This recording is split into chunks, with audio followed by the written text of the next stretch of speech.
मर्यादा पुरुषोत्तम प्रभु श्री राम, एक ऐसा नाम जिसे सुनते ही मन में श्रद्धा और शांति आ जाती है। करोड़ों लोग आज भी उन्हें सिर्फ भगवान के रूप में नहीं बल्कि आदर्श जीवन जीने की प्रेरणा के रूप में याद करते हैं। एक ऐसे पुत्र जिन्होंने पिता के वचन के लिए राजपाट छोड़ दिया, एक ऐसे पति जिन्होंने माता सीता के लिए समुद्र तक पार कर दिया, और एक ऐसे राजा जिनके राम राज्य की कल्पना आज भी आदर्श शासन के रूप में की जाती है। लेकिन जरा एक पल के लिए सोचिए, क्या हो अगर रामायण की ये पूरी यात्रा सिर्फ प्राचीन ग्रंथों के पन्नों तक सीमित ना हो? क्या हो अगर वो जगहें जिनके बारे में हम बचपन से सुनते आए हैं आज भी हमारे आसपास मौजूद हों?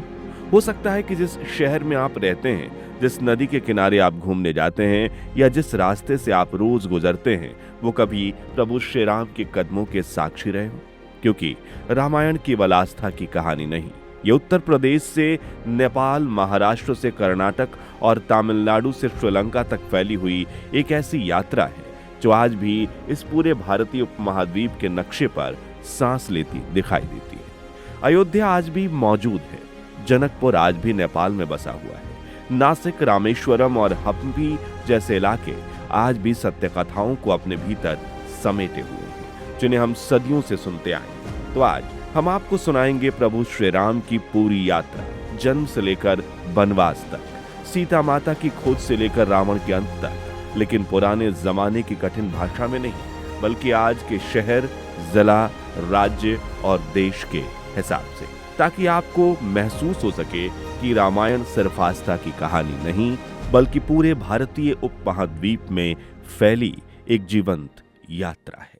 प्रभु श्री राम के जीवन की शुरुआत सबसे पहले शुरुआत होती है उत्तर प्रदेश के अयोध्या जिले से। सरयू नदी के पवित्र किनारों पर बसे इसी प्राचीन नगर को भगवान श्री राम की जन्मभूमि माना जाता है। आज भले ही अयोध्या एक जिला और धार्मिक नगरी के रूप में जानी जाती हो, लेकिन त्रेता युग में यही कौशल राज्य की राजधानी हुआ करती थी। यहाँ राजा दशरथ का शासन था। राजा दशरथ उस समय के बेहद शक्तिशाली और सम्मानित राजाओं में गिने जाते थे, लेकिन उनकी सबसे बड़ी चिंता ये थी कि उनकी कोई संतान नहीं थी। कहा जाता है कि संतान प्राप्ति के लिए राजा दशरथ ने महर्षि ऋष्यशृंग के नेतृत्व में पुत्र कामेष्टि यज्ञ करवाया, जिसके बाद उनके घर में 4 पुत्रों का जन्म हुआ, राम, भरत, लक्ष्मण और शत्रुघ्न। इनमें भगवान श्री राम सबसे बड़े थे, इसलिए बचपन से ही उन्हें अयोध्या का भावी राजा माने जाने लगा था। लेकिन राम केवल राजकुमार नहीं थे। बचपन से उनके स्वभाव में शांति, धैर्य और करुणा दिखाई देती थी। यही कारण था कि अयोध्या की प्रजा भी उनसे विशेष प्रेम करती थी। इसके बाद राम जी की शिक्षा शुरू हुई गुरु वशिष्ठ के आश्रम में। मान्यताओं के अनुसार ये आश्रम उत्तर भारत के उसी क्षेत्र में माना जाता है जो आज उत्तर प्रदेश और उसके आसपास के इलाकों से जुड़ा हुआ है, और आज इस इलाके को बस्ती जिले के कप्तानगंज ब्लॉक में स्थित बढ़नी या बढ़निया गांव कहा जाता है। यहीं श्री राम ने धनुष बाण चलाना सीखा, युद्ध कौशल सीखा, धर्म और राजनीति की शिक्षा ली और एक आदर्श राजा बनने के गुण अपने अंदर उतारे। कहा जाता है कि गुरु वशिष्ठ के आश्रम में राम और उनके भाइयों का जीवन किसी राजमहल जैसा नहीं बल्कि बिल्कुल साधारण ऋषि जीवन जैसा था। धीरे धीरे अयोध्या के ये राजकुमार युवावस्था की ओर बढ़ रहे थे, लेकिन किसी को अंदाजा नहीं था कि बहुत जल्द उत्तर प्रदेश की अयोध्या से निकलकर यही राजकुमार राम नेपाल के जनकपुर तक जाने वाले हैं, जहां उनका सामना होने वाला था एक ऐसे स्वयंवर से जिसने पूरी रामायण की दिशा बदल दी। जब नेपाल के जनकपुर में टूटा शिव धनुष, समय बीतता गया और अब अयोध्या के राजकुमार राम युवा हो चुके थे। इसी दौरान एक दिन महर्षि विश्वामित्र अयोध्या पहुंचे। उन्होंने राजा दशरथ से कहा कि जंगलों में राक्षसों का आतंक बढ़ चुका है और ऋषियों के यज्ञ बार बार नष्ट किए जा रहे हैं, इसलिए वे राम और लक्ष्मण को अपने साथ ले जाना चाहते हैं ताकि दोनों राजकुमार धर्म की रक्षा करना सीख सकें। राजा दशरथ पहले घबराए क्योंकि श्री राम और लक्ष्मण उस समय अभी काफी युवा थे, लेकिन गुरु वशिष्ठ के समझाने पर उन्होंने अपने दोनों पुत्रों को महर्षि विश्वामित्र के साथ भेज दिया। इसके बाद अयोध्या उत्तर प्रदेश से शुरू हुई ये यात्रा धीरे धीरे उत्तर भारत के कई इलाकों से गुजरते हुए आज के नेपाल की तरफ बढ़ने लगी। रास्ते में श्री राम ने ताड़का जैसे राक्षसों का वध किया और कई ऋषियों के यज्ञ की रक्षा की। आखिरकार महर्षि विश्वामित्र दोनों भाइयों को लेकर नेपाल के धनुषा जिले में बसे जनकपुर पहुंचे। आज भी जनकपुर को माता सीता की जन्मभूमि माना जाता है। उस समय यहाँ राजा जनक का शासन था, जिन्हें बेहद विद्वान और न्यायप्रिय राजा माना जाता था। लेकिन राजा जनक के जीवन में एक ऐसी घटना हुई जिसने इतिहास बदल दिया। कहा जाता है कि एक समय मिथिला राज्य में भयंकर सूखा पड़ा। चारों तरफ अकाल और परेशानी फैल चुकी थी। जब ऋषियों ने राजा जनक को सलाह दी कि वे स्वयं खेत में हल चलाएं और यज्ञ करवाएं ताकि धरती फिर से उपजाऊ हो सके। राजा जनक खेत में हल चला रहे थे, तभी उनके हल का अगला हिस्सा जमीन में धंसे कलश से टकरा गया। जब वो दिव्य कलश निकाला गया तो उसके भीतर एक दिव्य कन्या विराजमान थी। राजा जनक उस बालिका को देखकर आश्चर्यचकित रह गए, क्योंकि वो कन्या मानो स्वयं धरती से प्रकट हुई थी। हल के अग्रभाग को संस्कृत में सीत कहा जाता है, इसलिए उस कन्या का नाम रखा गया सीता, और पृथ्वी से प्रकट होने के कारण उन्हें भूमिपुत्री और भूमिजा भी कहा गया। राजा जनक ने उसी क्षण उन्हें अपनी पुत्री के रूप में स्वीकार कर लिया। अब वर्षों बाद जब माता सीता विवाह योग्य हुई, तब राजा जनक ने उनके लिए एक भव्य स्वयंवर आयोजित किया। शर्त बेहद कठिन थी। जो भी भगवान शिव के विशाल धनुष पिनाक को उठाकर उस पर प्रत्यंचा यानी डोरी चढ़ा देगा, वही राजकुमारी सीता का वर बनेगा।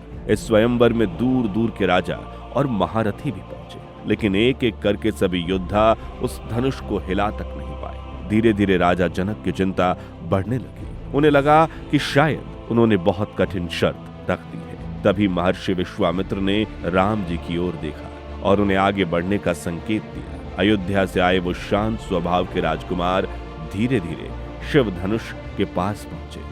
सभा में बैठे लोग शायद उन्हें कोई साधारण युवक समझ रहे थे, लेकिन जैसे ही श्री राम ने धनुष उठाया, पूरा दरबार स्तब्ध रह गया और अगले ही पल धनुष इतनी जोर से टूटा कि उसकी आवाज पूरे जनकपुर में गूंज उठी। इसके बाद जनकपुर यानी मिथिला नगरी में बड़े ही भव्य तरीके से भगवान श्री राम और माता सीता का विवाह संपन्न हुआ। कहा जाता है कि अयोध्या से राजा दशरथ अपने पूरे परिवार और बारात के साथ जनकपुर पहुंचे। इसी विवाह समारोह में लक्ष्मण का विवाह उर्मिला से, भरत का विवाह मांडवी और शत्रुघ्न का विवाह शूतकृति से हुआ। आज भी नेपाल का जनकपुर और भारत की अयोध्या इस विवाह की याद में विशेष उत्सव मनाते हैं, जहाँ हजारों श्रद्धालु राम जानकी विवाह को श्रद्धा और उत्साह के साथ याद करते हैं। और ये पावन तिथि आती है मार्गशीर्ष अगहन माह के शुक्ल पक्ष की पंचमी तिथि के, जिसे विवाह पंचमी के नाम से जाना जाता है। वो दिन जब प्रभु श्री राम ने राजपाट छोड़ दिया। नेपाल के जनकपुर से विवाह संपन्न होने के बाद भगवान श्री राम माता सीता के साथ अयोध्या लौट आए। पूरे कौशल राज्य में खुशी का माहौल था। सरयू नदी के किनारे बसी अयोध्या नगरी दीपों और उत्सवों से जगमगा उठी थी। धीरे धीरे समय बीतता गया और अब राजा दशरथ को लगने लगा कि श्री राम को अयोध्या का राजा बना देना चाहिए, क्योंकि चारों भाइयों में श्री राम सबसे बड़े थे और अपने शांत स्वभाव, न्यायप्रियता और विनम्रता की वजह से अयोध्या की प्रजा भी उन्हें बेहद प्रेम करती थी। राजा दशरथ ने राज्याभिषेक की तैयारी शुरू कर दी। पूरी अयोध्या में उत्सव जैसा माहौल था, लेकिन तभी कहानी में वो मोड़ आया जिसने पूरी रामायण की दिशा बदल दी। कहा जाता है कि राजा दशरथ की पत्नी कैकेयी को उनकी दासी मंथरा ने भड़काना शुरू किया। मंथरा ने कैकेयी के मन में ये डर बैठा दिया कि अगर श्री राम राजा बन गए तो राज्य में उनके पुत्र राजकुमार भरत का महत्व कम हो जाएगा, जिससे धीरे धीरे कैकेयी का मन बदलने लगा। तब उन्हें राजा दशरथ द्वारा दिए गए उन 2 वरदानों की याद आई जो उन्होंने वर्षों पहले युद्ध में प्रसन्न होकर कैकेयी को दिए थे। कैकेयी ने राजा दशरथ से उन 2 वरदानों की मांग कर दी। पहला कि भारत को अयोध्या का राजा बनाया जाए और दूसरा कि श्री राम को 14 वर्षों का वनवास दिया जाए। ये सुनते ही राजा दशरथ टूट गए, क्योंकि जिस पुत्र को वो सबसे ज्यादा प्रेम करते थे उसी को उनसे दूर भेजने की बात हो रही थी। लेकिन रघुकुल की परंपरा थी, प्राण जाए पर वचन न जाए, इसलिए राजा दशरथ चाहकर भी अपने वचन से पीछे नहीं हट सकते थे। जब श्री राम को इस बारे में पता चला तो उन्होंने बिना किसी क्रोध या विरोध के वनवास स्वीकार कर लिया। यही कारण है कि उन्हें मर्यादा पुरुषोत्तम कहा जाता है, क्योंकि जहां कोई दूसरा राजकुमार राजगद्दी के लिए युद्ध छेड़ सकता था, वहीं श्री राम ने पिता के वचन और परिवार की मर्यादा को सबसे ऊपर रखा। इसके बाद माता सीता ने भी श्री राम के साथ वन जाने का निर्णय लिया। उन्होंने साफ कहा कि जहां पति रहेंगे वहीं उनका स्थान होगा।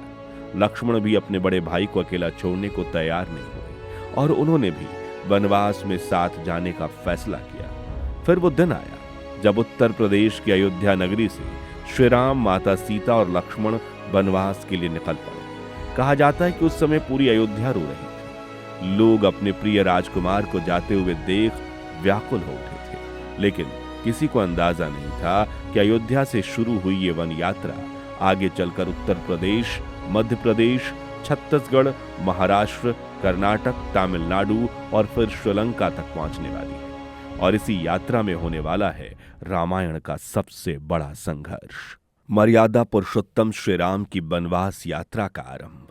अयोध्या से बनवास के लिए निकलने के बाद भगवान श्री राम, माता सीता और लक्ष्मण सबसे पहले तमसा नदी के तट पर पहुंचे। आज भी उत्तर प्रदेश के कई इलाकों में तमसा नदी को रामायण की इस घटना से जोड़कर देखा जाता है। कहा जाता है कि उस समय अयोध्या की प्रजा श्री राम को छोड़ने के लिए तैयार नहीं थी। लोग उनके रथ के पीछे पीछे चल पड़े थे। इसलिए श्री राम ने तमसा नदी के किनारे पहली रात विश्राम किया, लेकिन सूर्योदय से पहले ही वे चुपचाप वहां से आगे निकल गए ताकि अयोध्या के लोग और ज्यादा दुखी ना हो। इसके बाद श्री राम की यात्रा पहुंची श्रृंगवेरपुर नगरी, जिसे आज प्रयागराज के पास का इलाका माना जाता है। यही उनकी मुलाकात हुई उनके परम मित्र निषाद राज गुह से।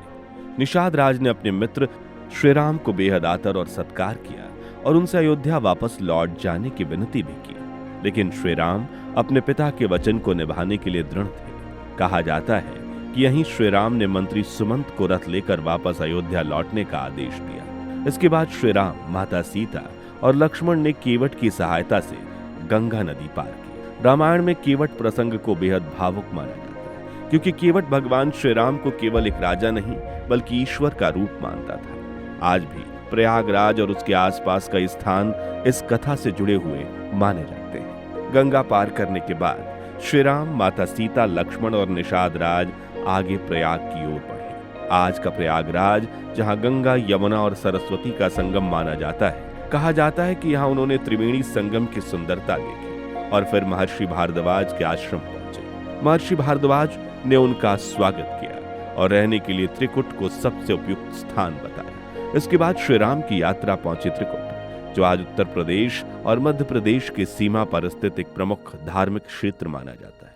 यहीं बनवास के शुरुआती दिनों में श्री राम, माता सीता और लक्ष्मण ने अपना निवास बनाया। आज भी त्रिकुट में कई ऐसे स्थान दिखाए जाते हैं जिन्हें रामायण की घटनाओं से जोड़ा जाता है। कहा जाता है कि जब भरत को अयोध्या में बनवास की सच्चाई पता चली तो वह बेहद दुखी हो चले। उन्होंने कभी राजगद्दी की इच्छा नहीं की थी, इसलिए भरत तुरंत चित्रकूट पहुंचे ताकि श्री राम को वापस अयोध्या ले जाया जा सके। उस समय दोनों भाइयों का मिलन बेहद भावुक माना जाता है। भरत बार बार श्री राम से अयोध्या लौटने की विनती कर रहे थे, लेकिन श्री राम अपने पिता के वचन से पीछे हटने को तैयार नहीं। तब भरत श्री राम की खड़ाऊ यानी चरण पादुकाएं अपने साथ अयोध्या ले गए और उन्हें ही सिंहासन पर स्थापित कर दिया। खुद भरत एक सेवक की तरह राज्य संभालने लगे। यही कारण है कि भारतीय संस्कृति में भरत और श्री राम के रिश्ते को त्याग, प्रेम और भाईचारे का सबसे बड़ा उदाहरण माना जाता है। दंडकारण्य के जंगलों में प्रभु श्री राम का जीवन। त्रिकुट में कुछ समय बिताने के बाद भगवान श्री राम समझ चुके थे कि अगर वे एक ही स्थान पर ज्यादा समय तक रुकेंगे तो अयोध्या और आसपास के लोग बार बार उन्हें वापस लौटने के लिए मनाने आते रहेंगे। इसलिए उन्होंने माता सीता और लक्ष्मण के साथ आगे वन की ओर बढ़ने का निर्णय लिया। इसके बाद शुरू हुई उनकी यात्रा दंडकारण्य के विशाल जंगलों की तरफ। माना जाता है कि दंडकारण्य का क्षेत्र आज के छत्तीसगढ़, महाराष्ट्र, ओडिशा, तेलंगाना और आंध्र प्रदेश के बड़े हिस्सों तक फैला हुआ था। उस समय ये जंगल इतने घने और रहस्यमयी माने जाते थे कि दिन में भी कई जगह सूरज की रोशनी ठीक से जमीन तक नहीं पहुंचती थी। लेकिन यही जंगल उस दौर में ऋषि मुनियों की तपोभूमि भी थे। जगह जगह आश्रम बने हुए थे जहां साधु वर्षों तक तपस्या करते थे। पर दूसरी तरफ राक्षसों का आतंक इतना बढ़ चुका था कि ऋषियों के यज्ञ बार बार नष्ट किए जाते, आश्रमों पर हमले होते और जंगलों में रहने वाले लोग भय के साए में जी रहे थे। कहा जाता है कि दंडकारण्य पहुंचने के बाद सबसे पहले भगवान श्री राम ने ऋषि अत्रि और माता अनसुईया के आश्रम में जाकर उनसे भेंट की। माता अनसुईया को भारतीय परंपरा में पवित्रता और तपस्या का प्रतीक माना जाता है। उन्होंने माता सीता को आदर्श नारी धर्म और धैर्य का उपदेश दिया। वहीं ऋषि अत्रि ने भगवान श्री राम को धर्म और संयम का ज्ञान दिया। इसके बाद श्री राम लगातार जंगलों में आगे बढ़ते रहे। मान्यताओं के अनुसार उन्होंने अपने 14 साल के वनवास में लगभग 10 से 12 वर्ष दंडकारण्य के जंगलों में ही बिताए। यह उनका सबसे संघर्षपूर्ण लेकिन आध्यात्मिक और जन कल्याणकारी समय था, जहां उन्होंने राक्षसों का वध करके ऋषियों की रक्षा की। इसी दौरान उनकी मुलाकात महान ऋषि अगस्त्य मुनि से हुई। अगस्त्य मुनि उस समय दक्षिण भारत के सबसे पूजनीय ऋषियों में गिने जाते थे। कहा जाता है कि उन्होंने भगवान श्री राम को दिव्य अस्त्रों का ज्ञान दिया और आगे पंचवटी में निवास करने की सलाह दी। इसके बाद भगवान श्री राम, माता सीता और लक्ष्मण महाराष्ट्र के आज के नासिक जिले में स्थित पंचवटी पहुंचे। गोदावरी नदी के किनारे बसा यह स्थान आज भी रामायण की सबसे महत्वपूर्ण जगहों में गिना जाता है। पंचवटी नाम वहां मौजूद 5 विशाल वट वृक्षों की वजह से पड़ा था। यहीं भगवान श्री राम ने एक छोटी सी कुटिया बनाई और तीनों वनवास का जीवन बिताने लगे। कुछ समय के लिए ऐसा लगने लगा था कि मानो वन का जीवन शांत हो चुका है, लेकिन शायद किस्मत को कुछ और ही मंजूर था, क्योंकि यहीं से रामायण ने सबसे बड़ा मोड़ लिया। एक दिन रावण की बहन शूर्पणखा पंचवटी पहुंची। जैसे उसकी नजर भगवान श्री राम पर पड़ी, वह उन पर मोहित हो गई। उसने श्री राम के सामने विवाह का प्रस्ताव रखा, लेकिन भगवान श्री राम ने शांत स्वर में कहा कि वे विवाहित हैं और माता सीता उनके साथ हैं। इसके बाद शूर्पणखा लक्ष्मण के पास पहुंची, लेकिन लक्ष्मण ने भी उनका प्रस्ताव ठुकरा दिया। अपमान और क्रोध से भरी शूर्पणखा का गुस्सा माता सीता पर निकल पड़ा। वो उनकी ओर हमला करने दौड़ी, तभी लक्ष्मण बीच में आ गए और उन्होंने अपनी तलवार से शूर्पणखा की नाक काट दी। यहीं से शुरू हुआ वो घटनाक्रम जो आगे चलकर लंका के विनाश का कारण बना। दरअसल अपमानित शूर्पणखा रोती हुई अपने भाइयों खर और दूषण के पास पहुंची। खर और दूषण दंडकारण्य क्षेत्र के शक्तिशाली राक्षस माने जाते थे। जैसे उन्हें इस घटना का पता चला, उन्होंने विशाल राक्षसी सेना के साथ पंचवटी पर हमला कर दिया। इसके बाद पंचवटी के जंगलों में भगवान श्री राम और लक्ष्मण का राक्षसों के साथ भयंकर युद्ध हुआ। कहा जाता है कि उस युद्ध में भगवान श्री राम ने अकेले ही खरदूषण और हजारों राक्षसों का वध कर दिया। जंगल में चारों तरफ युद्ध की गर्जना गूंज उठी। स्वर्ण मृग का छल और माता सीता का हरण। जैसे ही खर और दूषण के वध की खबर लंका पहुंची, तब रावण क्रोध से भर उठा। लेकिन शूर्पणखा ने केवल अपने अपमान की कहानी नहीं सुनाई, उसने सीता की सुंदरता का वर्णन भी किया और यहीं से रावण के मन में सीता हरण का विचार पैदा हुआ। इसके बाद रावण ने मारीच नामक राक्षस की सहायता से एक छल रचा। मारीच ने स्वर्ण मृग का रूप धारण किया और पंचवटी के आसपास घूमने लगा। जब माता सीता ने उस अद्भुत सुनहरे हिरण को देखा, तो उन्होंने भगवान श्री राम से उसे पकड़कर लाने की इच्छा जताई। इसके बाद भगवान श्री राम उस स्वर्ण मृग के पीछे जंगल की ओर निकल पड़े। लेकिन वो कोई साधारण हिरण तो था नहीं, वो था मारीच, जो रावण के कहने पर मायावी रूप धारण करके आया। भगवान श्री राम ने जैसे उसके पीछे कदम बढ़ाए, वो मृग उन्हें पंचवटी की कुटिया से दूर ले जाता है। काफी देर तक पीछा करने के बाद जब श्री राम को एहसास हुआ कि ये कोई साधारण जीव नहीं बल्कि छल है, तब उन्होंने अपने बाण से उसका वध कर दिया। लेकिन मरते मरते मारीच ने भगवान श्री राम की आवाज में जोर से पुकार लगाई, हा लक्ष्मण, हा सीते। इधर आवाज सुनकर माता सीता का मन घबरा उठा। उन्हें लगा कि भगवान श्री राम किसी संकट में हैं। उन्होंने तुरंत लक्ष्मण से कहा कि वे जाकर श्री राम की सहायता करें, लेकिन लक्ष्मण समझ चुके थे कि ये किसी राक्षस की माया हो सकती है। उन्होंने माता सीता को समझाने की कोशिश की कि भगवान श्री राम को कोई संकट नहीं हो सकता, लेकिन माता सीता बार बार आग्रह करने लगी। तब आखिरकार लक्ष्मण को जाना पड़ा। जाने से पहले उन्होंने कुटिया के बाहर भूमि पर एक सुरक्षा रेखा खींची और माता सीता से कहा कि वे किसी भी परिस्थिति में इस रेखा से बाहर ना जाएं। यही रेखा आगे चलकर लक्ष्मण रेखा के नाम से प्रसिद्ध हुई। जैसे ही लक्ष्मण वहां से गए, कुछ ही देर बाद पंचवटी के उस शांत कुटिया के बाहर एक साधु की आवाज सुनाई दी। दरअसल वो कोई साधु नहीं बल्कि स्वयं लंका का राजा रावण था, जिसने भिक्षु का वेश धारण किया था। रावण कुटिया के बाहर खड़ा होकर भिक्षा मांगने लगा। माता सीता ने भीतर से उसे भोजन देने की कोशिश की, लेकिन रावण बार बार उन्हें बाहर आने के लिए कहने लगा।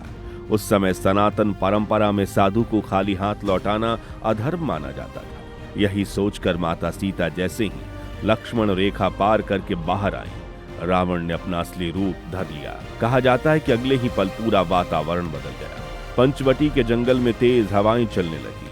माता सीता कुछ समझ पाती उससे पहले ही रावण ने उन्हें बलपूर्वक अपने रथ में बिठाया और दक्षिण दिशा की ओर ले जाने लगा। माता सीता लगातार भगवान श्री राम और लक्ष्मण को पुकार रही थी, लेकिन रास्ते में एक और योद्धा खड़ा था, जटायु, जो कोई साधारण पक्षी नहीं था। उसे अयोध्या के राजा दशरथ का मित्र माना जाता है। कहा जाता है कि जब जटायु ने आकाश में माता सीता को रावण के साथ जाते देखा तो वो तुरंत रावण के रथ के सामने आ खड़ा हुआ। उसने रावण को ललकारते हुए कहा कि जब तक उसके प्राण बाकी हैं वो माता सीता को लंका नहीं ले जाने देगा। इसके बाद आकाश में भयंकर युद्ध शुरू हो गया।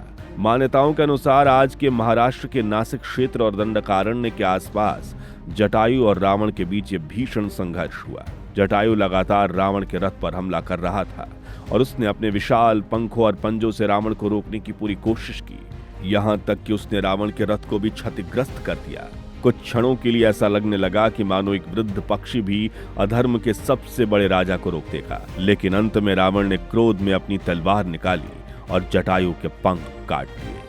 गंभीर रूप से घायल जटायु आखिरकार धरती पर गिर पड़े। उनके पंख कट चुके थे और शरीर से लगातार रक्त बह रहा था। लेकिन दूसरी तरफ रावण माता सीता को लेकर तेजी से दक्षिण दिशा की ओर बढ़ता चला गया, समुद्र पार लंका की तरफ। कुछ समय बाद जब भगवान श्री राम और लक्ष्मण पंचवटी की कुटिया में वापस लौटे तो वहां का दृश्य देखकर उनके पैरों तले जमीन खिसक गई। कुटिया खाली पड़ी थी, चारों तरफ सन्नाटा था।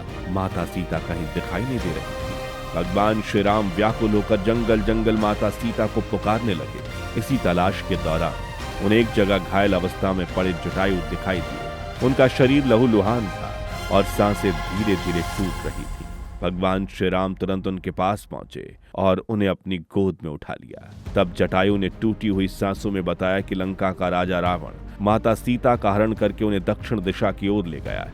कहा जाता है कि उस समय भगवान श्री राम की आंखें नम हो उठी। उन्होंने जटायु को अपनी गोद में संभालते हुए भावुक स्वर में कहा, ले पक्षी, जिसका अर्थ माना जाता है उठो पक्षी। मान्यताओं के अनुसार इसी घटना की वजह से आज आंध्र प्रदेश के अनंतपुर जिले में मौजूद उस स्थान का नाम लेपाक्षी पड़ा। आज भी वहां जटायु से जुड़ी कथाएं सुनाई जाती हैं और उस क्षेत्र को रामायण की इस घटना का साक्षी माना जाता है।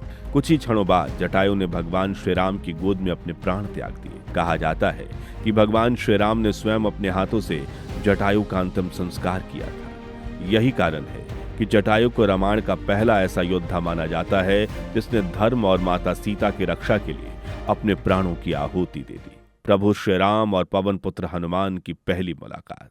जटायु के बलिदान के बाद भगवान श्री राम और लक्ष्मण लगातार दक्षिण दिशा की ओर बढ़ते रहे। अब उनका एक ही लक्ष्य था, माता सीता को ढूंढना। जंगलों, पहाड़ों और नदियों को पार करते हुए उनकी यात्रा आगे बढ़ती गई। उसी दौरान उनकी मुलाकात शबरी से हुई। मान्यताओं के अनुसार यह स्थान आज के कर्नाटक और दक्षिण भारत के कुछ इलाकों से जोड़ा जाता है, जबकि कई लोग इसे छत्तीसगढ़ और महाराष्ट्र के सीमावर्ती क्षेत्रों से भी जोड़ते हैं। शबरी एक वृद्ध भक्त थी जो वर्षों से भगवान श्री राम के आने की प्रतीक्षा कर रही थी। कहा जाता है कि जैसे ही भगवान श्री राम उनके आश्रम पहुंचे, शबरी भावुक हो उठी। उन्होंने प्रभु को प्रेम से बेर खिलाए। मान्यता है कि वो बेर को हर बार पहले खुद चखती थीं ताकि भगवान श्री राम को केवल मीठे फल ही मिले, और भगवान श्री राम ने भी भक्त के प्रेम को सबसे ऊपर रखते हुए प्रेम से वो बेर स्वीकार कर ली। इसके बाद शबरी ने भगवान श्री राम को आगे ऋषिमुख पर्वत और किष्किंधा जाने का मार्ग बताया। किष्किंधा, जिसे आज के कर्नाटक राज्य के हम्पी और विजयनगर क्षेत्र से जोड़ा जाता है। तुंगभद्रा नदी के आसपास फैला यह इलाका आज भी रामायण की कथाओं से जुड़ा माना जाता है। बड़े बड़े पत्थरों और पहाड़ियों से घिरा ये क्षेत्र उस समय वानर राज सुग्रीव का राज्य माना जाता था। यहीं भगवान श्री राम की मुलाकात हुई उस भक्त से जिनका नाम आगे चलकर रामायण का सबसे बड़ा प्रतीक बन गया, महाबली हनुमान जी। कहा जाता है कि जब भगवान श्री राम और लक्ष्मण ऋषिमुख पर्वत के आसपास पहुंचे तब सुग्रीव ने दूर से देखा। दोनों राजकुमार धनुष बाण लिए जंगल में घूम रहे थे। सुग्रीव डर गया कि कहीं उन्हें मारने के लिए उसके भाई बाली ने तो इन्हें नहीं भेजा। इसलिए उसने अपने सबसे विश्वास पात्र मंत्री हनुमान को उनके पास भेजा। हनुमान उस समय साधु का वेश धारण करके भगवान श्री राम के पास पहुंचे, लेकिन जैसे ही उन्होंने श्री राम से बातचीत शुरू की, कुछ ही क्षणों में समझ गए कि ये कोई साधारण मनुष्य नहीं। कहा जाता है कि पहली ही मुलाकात में भगवान श्री राम और हनुमान के बीच ऐसा संबंध बना जो आगे चलकर भक्ति का सबसे बड़ा उदाहरण बन गया। इसके बाद भगवान हनुमान श्री राम और लक्ष्मण को सुग्रीव के पास ले गए। वहां सुग्रीव ने भगवान श्री राम को बताया कि उसके ही भाई बाली ने उसका राज्य छीन लिया है और उसकी पत्नी को भी अपने पास रख लिया है। बदले में सुग्रीव ने माता सीता को खोजने में सहायता देने का वचन किया। तब भगवान श्री राम और सुग्रीव के बीच मित्रता हुई। आज भी कर्नाटक के हम्पी क्षेत्र में अंजनाद्री पर्वत को हनुमान जी की जन्मभूमि माना जाता है और लाखों श्रद्धालु वहां दर्शन करने पहुंचते हैं। इसके बाद भगवान श्री राम ने सुग्रीव की सहायता के लिए बाली का वध किया और सुग्रीव को फिर से किष्किंधा का राजा बनाया। अब पूरी वानर सेना भगवान श्री राम के साथ खड़ी हो चुकी थी, लेकिन सबसे बड़ा प्रश्न अभी बाकी था, माता सीता आखिर कहाँ है? और इसी सवाल का जवाब खोजने के लिए अब शुरू होने वाली थी वो यात्रा जो भगवान श्री राम को कर्नाटक से तमिलनाडु और फिर समुद्र पार लंका तक ले जाने वाली थी। तमिलनाडु के रामेश्वरम से श्रीलंका तक बना महासेतु। किष्किंधा में सुग्रीव से मित्रता होने के बाद अब भगवान श्री राम के पास पूरी वानर सेना का साथ था। इसके बाद चारों दिशाओं में माता सीता की खोज के लिए दल भेजे गए। हनुमान, अंगद और जामवंत दक्षिण दिशा की ओर निकल पड़े। जंगलों, पर्वतों और समुद्र तटों को पार करते हुए ये यात्रा आखिरकार आज के तमिलनाडु राज्य के समुद्री क्षेत्र तक पहुंची। यहीं कहीं उन्हें संपाति यानी गिद्धराज जटायु के बड़े भाई से पता चला कि माता सीता समुद्र पार लंका में है। अब सबसे बड़ी समस्या थी उस विशाल समुद्र को पार करके कैसे जाया जाए। तब जामवंत ने हनुमान जी को उनकी शक्ति याद दिलाई। कहा जाता है कि इसके बाद हनुमान जी ने समुद्र के किनारे से छलांग लगाई और सीधे समुद्र के पार श्रीलंका की ओर उड़ चले। आज भी तमिलनाडु के रामेश्वरम के धनुषकोडी क्षेत्र में इस कथा को जोड़ा जाता है। लंका पहुंचकर हनुमान जी ने अशोक वाटिका में माता सीता को खोज निकाला। उन्होंने भगवान श्री राम की अंगूठी देकर माता सीता को विश्वास दिलाया कि प्रभु उन्हें वापस ले जाने अवश्य आएंगे। इसके बाद हनुमान जी ने लंका में रावण को चेतावनी दी। यहाँ जब रावण ने उनकी पूंछ में आग लगवाई तब हनुमान जी ने पूरी लंका में आग लगा दी। इसके बाद हनुमान जी वापस लौटे और भगवान श्री राम को माता सीता का समाचार दिया। अब युद्ध निश्चित हो चुका था। फिर भगवान श्री राम अपनी वानर सेना के साथ दक्षिण भारत के अंतिम छोर यानी आज के तमिलनाडु राज्य के रामनाथपुरम जिले में स्थित रामेश्वरम पहुंचे। आज भी रामेश्वरम हिंदुओं के सबसे पवित्र तीर्थों में गिना जाता है। कहा जाता है कि भगवान श्री राम ने यहीं समुद्र देव से मार्ग देने की प्रार्थना की। कई दिनों तक प्रार्थना करने के बाद भी जब समुद्र शांत रहा तब भगवान श्री राम ने क्रोधित होकर अपना धनुष उठा लिया। इसके बाद समुद्र देव प्रकट हुए और उन्होंने समुद्र पार करने का उपाय बताया। फिर नल और नील नामक वानरों के नेतृत्व में समुद्र पर एक विशाल पुल बनाने का कार्य शुरू हुआ। इसी पुल को आज राम सेतु कहा जाता है। रामायण की सबसे प्रसिद्ध मान्यताओं में से एक ये भी है कि जब वानर सेना पत्थरों पर श्री राम लिखकर उन्हें समुद्र में डालती तो वो पत्थर डूबने की बजाय पानी में तैरने लगते। कहा जाता है कि इसी तरह एक एक पत्थर जोड़कर समुद्र के ऊपर एक विशाल सेतु तैयार किया गया, जिसने भारत के रामेश्वरम को श्रीलंका के मन्नार द्वीप से जोड़ दिया। आज भी उपग्रह तस्वीरों में भारत और श्रीलंका के बीच समुद्र के अंदर पत्थरों जैसी एक लंबी श्रृंखला दिखाई देती है, जिसे कई लोग राम सेतु से जोड़कर देखते हैं। श्रीलंका में हुआ रामायण का सबसे बड़ा युद्ध। समुद्र पर बने राम सेतु को पार करके भगवान श्री राम अपनी वानर सेना के साथ श्रीलंका पहुंचे। इसके बाद शुरू हुआ रामायण का सबसे बड़ा युद्ध। एक तरफ लंका का शक्तिशाली राजा रावण था तो दूसरी तरफ धर्म की रक्षा के लिए खड़े भगवान श्री राम, लक्ष्मण, हनुमान और पूरी वानर सेना। युद्ध के दौरान रावण के भाई कुंभकर्ण और पुत्र मेघनाद जैसे कई शक्तिशाली योद्धा मैदान में उतरे। मेघनाद के वार से लक्ष्मण गंभीर रूप से घायल हो गए। तब हनुमान जी संजीवनी बूटी लाने हिमालय की ओर गए और पूरा पर्वत ही उठा लाए, जिसके बाद लक्ष्मण के प्राण बच सके। आखिरकार वो क्षण आया जब भगवान श्री राम और रावण आमने सामने थे। इस भीषण युद्ध में भगवान श्री राम ने अपने दिव्य बाण से रावण का वध कर दिया और इसी के साथ अधर्म पर धर्म की विजय हुई। इसके बाद भगवान श्री राम, माता सीता, लक्ष्मण और पूरी सेना पुष्पक विमान से बैठकर अयोध्या लौटने लगे। मान्यताओं के अनुसार लंका से अयोध्या लौटने में उन्हें 20 दिन लगे थे और इसी वजह से दशहरे के लगभग 20 दिन बाद दीपावली का पर्व मनाया जाता है, क्योंकि जिस दिन भगवान श्री राम 14 साल का वनवास पूरा करके अयोध्या लौटे थे। उस दिन पूरी अयोध्या को दीपों से सजाया गया। लोगों ने घी के दीपक जलाकर अपने प्रिय राजा का स्वागत किया।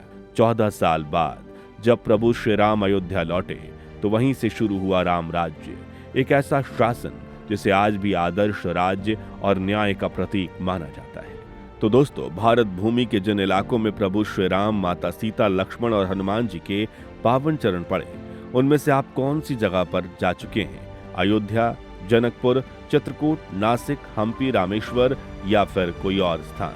और अगर मौका मिले तो आप सबसे पहले प्रभु श्री राम से जुड़ी कौन सी जगह का दर्शन करना चाहेंगे? कमेंट्स में जरूर बताइए। साथ ही जय श्री राम लिखना मत भूलिएगा। ये वीडियो अच्छा लगा हो तो इसे लाइक और शेयर करके 21,000 लाइक्स जरूर करवा दीजिए और ऐसी दिल छू लेने वाली वीडियोस के लिए हमारे चैनल को सब्सक्राइब करके पास वाली घंटी बजाना मत भूलिएगा। जय श्री राम।